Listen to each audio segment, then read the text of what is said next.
It's already chicken feed. You can do it, without any fear anymore. I think I want to have two more leaders quickly to share the story. Just a quick 2 minutes. Maybe I invite Froning. Froning is new. She just joined recently, but she's so disciplined. She always here in the event, because she knows Freeway can change her life. Froning, come. Share your short story and what you think about Freeway. Thank you. Good morning, everyone. Merry Christmas. Anyway, bago lang ako nito sa Freeway. Actually, before, nagtuturo ako sa grade school. Tapos, nag-retire ako ng 2018. Since then, syempre, pasarap na ako. Diba? Kasi puro stress work. So, after that, a friend of mine used to be my high school batchmate. Siya ang nag-share sa akin ng Freeway. Tapos, in-invite niya si Aubrey. Sabi niya sa akin, Ronnie, punta ka rito. May magtutok tungkol sa ako. Gagawin ko dyan. Sige na lang, pupunta na lang ako. So, pumunta ako. Tapos, may pagkain. Libre. Diba? Siyempre, yung gusto ko. So, may friend akong, meron din kaming kasama na may sakit. Ako naman, ang sakit ko, high blood. Kaya naman ako nag-high blood dahil ang mami ko may high blood. Si mami kasi yun ang pinamana niya sa akin eh. So wala na si mami, di ba? Pero sabi ko, sige na nga, punta na ako doon. So, actually, hindi ko na-attract sa product. Na-attract ako sa business. Kasi naisip ko, wala na akong gagawin. Medyo nabuboard na ako sa bahay. Nagtatag na ako ng k-drama, di ba? Sabi ko, naku Lord, baka pag nagpasa ko ako, tanongin niyo ako, what did you do in your life when you retired? Sabi ko, wala, nanonood lang ako. So sabi ko, kailangan maging active ulit. Kaya napunta ako dito.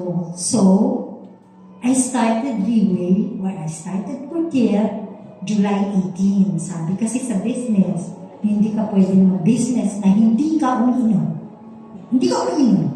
So, nag-take ako noon. Tapos, siyempre yung retirement ko, bumili ako ng 1 set. Nag-diamond ako. Tapos, pagdating ko sa bahay, kala niya, busy job lang yan ha. Kasi pagdating sa bahay, minsan members of the family, pinagtatawagan ka. Right? Kala nila, loko-loko yung business ko. So, yung anak ko, in-invite ko rin dito, pero after that, sinemonan ako kung ano sinabi sa akin. Pero anyway, sabi ko, sige, kasi the Lord led me here. I was praying for a job. Sabi ko, give me a job, Lord. I don't know. So anyway, everything's, flowed smoothly. So, kaya napunta na ako sa Portier. Pero, since wala ako masyadong sakit, dahil na, actually, sasabihin ko sa inyo, hindi na ako nagtitake ng maintenance. Portier lang ako. So far, natutuwa ako dun sa product. Since yung husband ko medyo related sa cancer, yung sakit niya, at ayaw niya, kasi sabi ng doktor, huwag kang iinom ng kahit na So, hindi siya minom. Okay, sinure ko lang naman yan sa'yo eh, just in case you want it. So, ako nagtitake. So, I thought of my dad. My dad is a 94-year-old.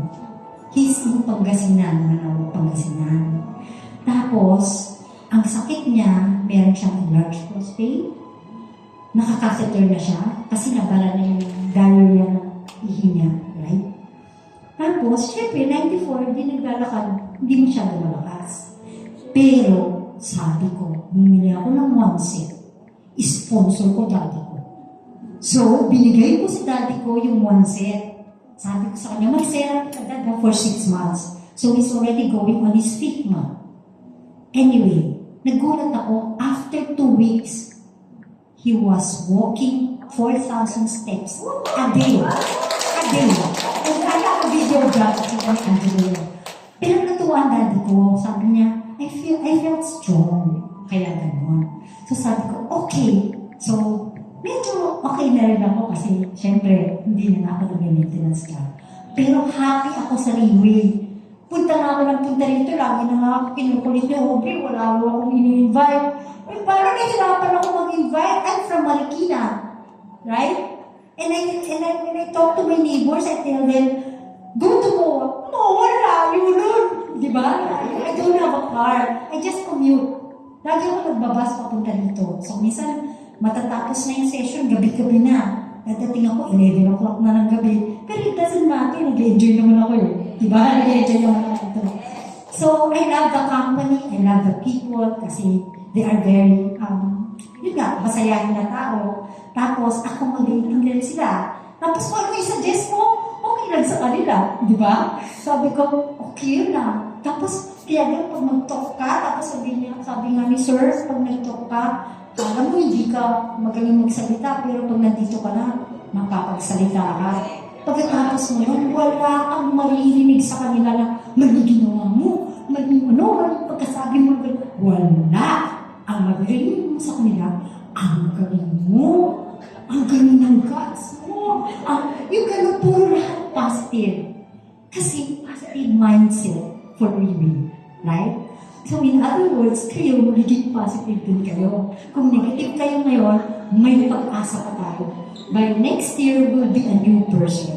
Sabi nga, take the product, take a picture, and yeah, you'll be a different person after that.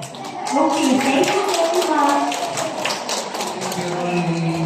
Thank you so much. Yeah, just a few